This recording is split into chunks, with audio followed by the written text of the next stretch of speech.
Hi, everybody. Welcome to the JCPS MTSS training on the Formative Assessment Toolkit, and we're going to focus on the high yield practice of providing formative evaluation.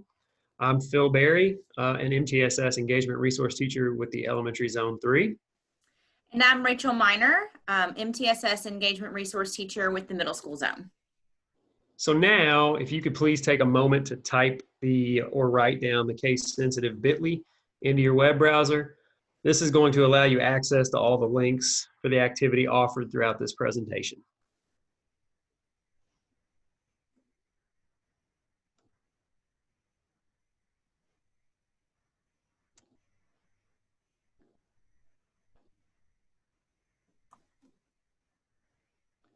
This concept map provides a visual of the departments within MTSS. So hang with me. One department is MTSS Academic, and the MTSS Academic Department supports schools by ensuring teachers are providing all students with the academic support that includes differentiation, personalization, and enrichment activities that are guided by the Universal Design for Learning, or UDL, principles, focusing on Tier 2 and Tier 3 interventions and support. Another department is MTSS Behavior. The MTSS Behavior Department supports schools in implementing school-wide behavior systems and frameworks. The two frameworks used by JCPS are Positive Behavior Interventions and Supports, PBIS, and the Behavior Support Systems Model, which is an alignment of PBIS and restorative practices. In addition, the team supports school personnel in understanding and utilizing classroom management strategies. Our department is MTSS Engagement. The goal of our department is to increase student achievement by equipping teachers with high yield pedagogical practices to maximize student engagement. 6 MTSS toolkits were created to provide resources for Tier 1 instructional practices to increase student engagement, reduce student behaviors, and to decrease disproportionality. The point of contact for each department is located and linked in the concept map. These are the 6 MTSS toolkits. By clicking on the toolkit image, you can access the MTSS department webpage and each toolkit.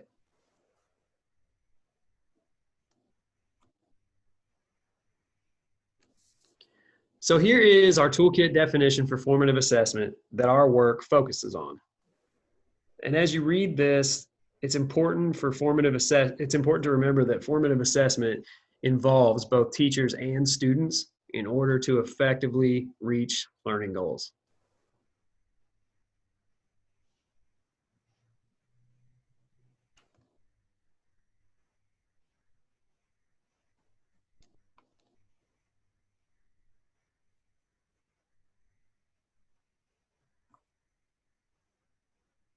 On this slide, you'll see the success criteria for this toolkit.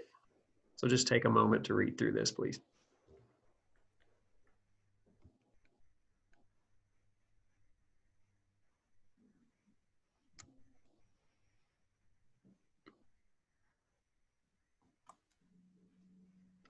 So our high yield practice today is providing formative evaluation. And on this slide, you'll see the definition for formative evaluation. And again, it's important to remember that we must use the data we're collecting to inform our instruction. Otherwise, we're not truly using it as formative evaluation.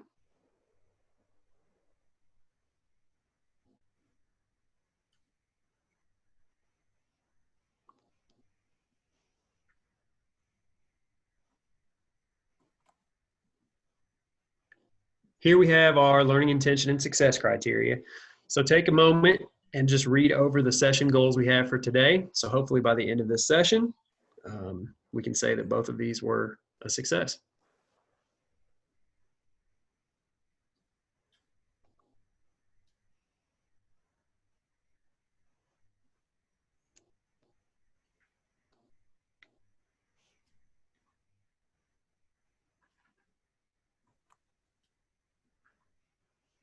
This slide just provides you with a little more information and research on formative assessment. And I'm going to give you a moment to read through these too. We don't want to read the bullets to you because we know you guys are capable of that. But while reading the bullets, remember that the student and the teacher play a key role in this process. I think that oftentimes we sort of leave the student out of this process, but it's very important that we include the student in this process.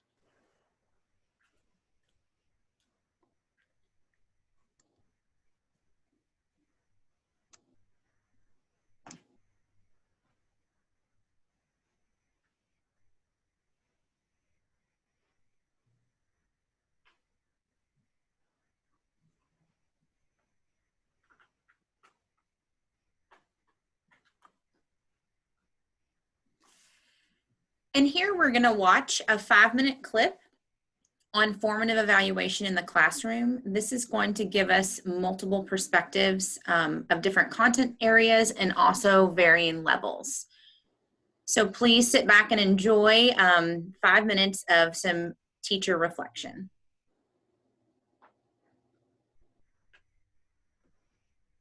I first learned about formative assessment in college in my graduate classes, and there we were just kind of taught the basic level of formative assessment, which is, use the call sticks or use a ticket to leave. But they had never really told us what to do with the information to better instruct our to make our teaching better, to instruct our students towards the targets they're trying to reach. And so I remember feeling frustrated at first because I would gather all this data and have kids all over the place and then have no idea what to do with it after I'd gathered it. But now I feel like I have a much better understanding of how to use the data, not just collect it. I've learned a lot of different strategies to use with formative assessment, especially hands-down strategies, which seem to cause so much engagement in the classroom, which I love. But I'm learning a lot more about now how to gather that data and make instructional decisions. So it's definitely informed my teaching in that way, where I'm thinking much more about flexible groupings, and I'm thinking much more creatively about how I can meet the standards when kids are at different places. I'm much more conscientious about it. I do it much more deliberately now. I think before it was, I was using the call sticks as a management tool or something like that. And now I'm planning it. I'm planning, every few minutes to do a check-in using formative assessment. The formative assessment process has really helped me know what my students know by being able to have kind of a building block and scaffolding for the students. I can start them at kind of a basic level and slowly progress them through to a more advanced level to hit that target. Because I use all different forms of assessments, like my observations, conferences with the students one-on-one, just small discussions with them, exit slips, thumbs up, all the different types of formative assessment that I do use on a regular basis in the classroom. My ability to give them feedback is so much more in-depth, so much more focused, and really can directly relate to the target. And I can kind of get them to grow quicker, it almost seems, because they're getting this descriptive feedback from me. Observation is really the foundation of not only differentiated instruction, but also formative assessment. You have to be there with the students. You have to see what they're doing. You have to break down the wall that can exist between a teacher and between a student. And the only way that you can do that is to get kids acclimated that here I am and I am with you and you are with me. And I am observing, and not only am I observing you, but the students are observing each other. So it's a two-way street. Yes, I'm observing them, I'm seeing what they're doing, I'm taking notes on them, but they're also observing one another. They're checking, they're self-assessing through their observation of the progress of their work. And it's a phenomenal, phenomenal technique. The formative assessment process has really changed my classroom community. The students are much more willing to speak up, to ask questions, and not just yes/no questions or what do we do next. It's much deeper questions. I think that I noticed that they're definitely willing to orally pursue complicated issues, which I think is really impressive for 8 and 9-year-olds. to be willing to take that risk and to talk through some of their thinking. Irene and Edwin were having a good conversation, and then I used the sticks. Like if you have all together and each, then you'll know it's gonna be multiplication because there's 2 words that are times and only 1 word that's addition. Interesting. So you may have to look for a second keyword. The kids are much more engaged with each other. Instead of just always asking me questions, they're turned to each other and ask each other questions, look for answers from each other, explain mistakes to each other. They seem much less nervous to make a mistake or to ask for some help from one of their peers. So that's been a big change.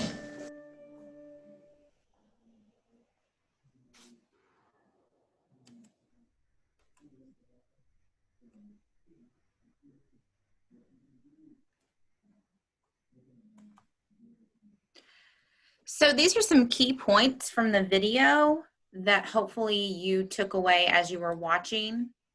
I'll give you a minute to read through them.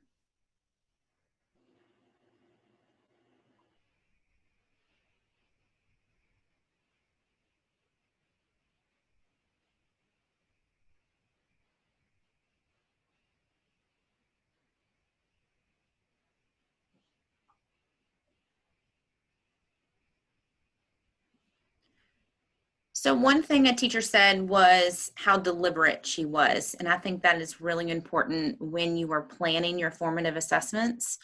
And also highlighting the last bullet, building those relationships is key. The students feel like they can trust you and that you have your best interest when you are assessing them and that they're part of the process. So the teacher said, I am with you and you are with me. The students are observing one another. So in that classroom, there didn't seem to be an hierarchy in terms of who could be right and who was always wrong. They had built this relationship of trust, this climate where everyone felt like they could go out on a limb, they could challenge themselves, and the teacher was seeing real growth from the students because of that.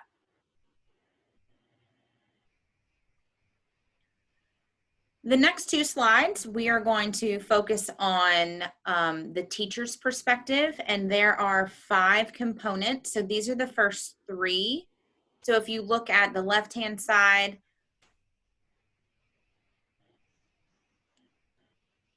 and then the right-hand side is just an explanation of that component.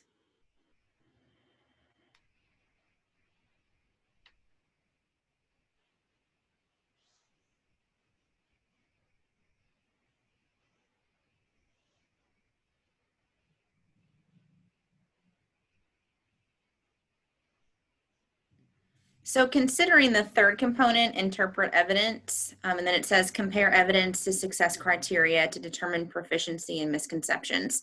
So it's key that we are utilizing success criteria throughout our lessons. Our learning intentions and success criteria shouldn't just be an area of compliance. It should be something that we are continuously using and that our students are using as well, because that's going to help guide that instruction. And these are the last of the 5 teachers perspective components.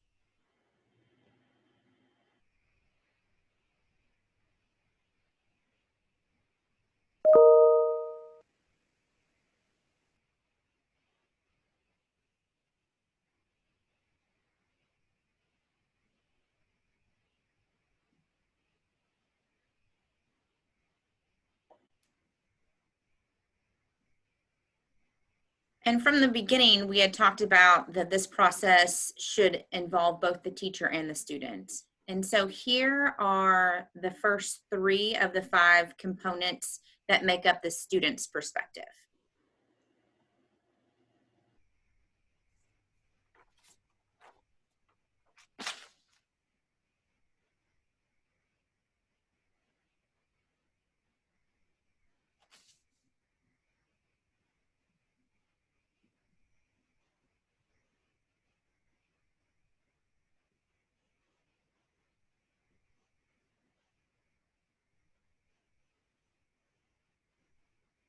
And in the second bullet, again, just highlighting where it says actively in a joint partnership. So again, that's highlighting that piece that's so important, that it involves the teacher and the student. And these are the last two components of the student's perspective.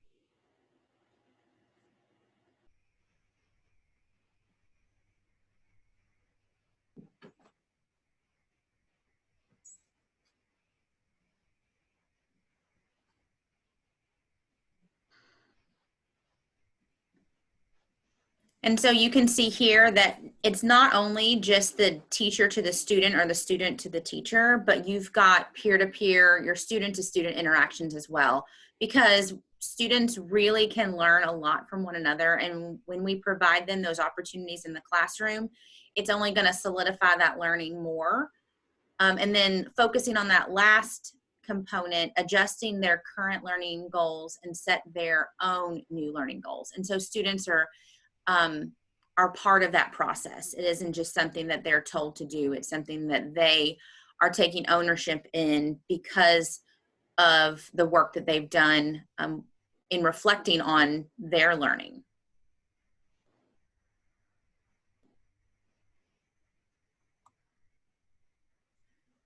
So lastly, there's an article that can be accessed through the bit.ly that we would like for you to read through. It's going to highlight 5 strategies that can be used when thinking about formative assessment in your classroom. And so those 5 strategies are: iron out all of the details, be quick on your feet, get crafty, go Greek, and divide and conquer. So we encourage you to look at this article. It's a really quick read that would give you some great ideas on how to get started for incorporating formative evaluation in your classroom that incorporates both you as the teacher and the students.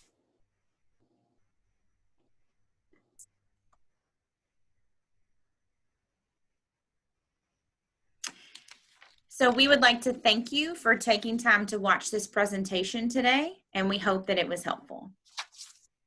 Thanks, everybody.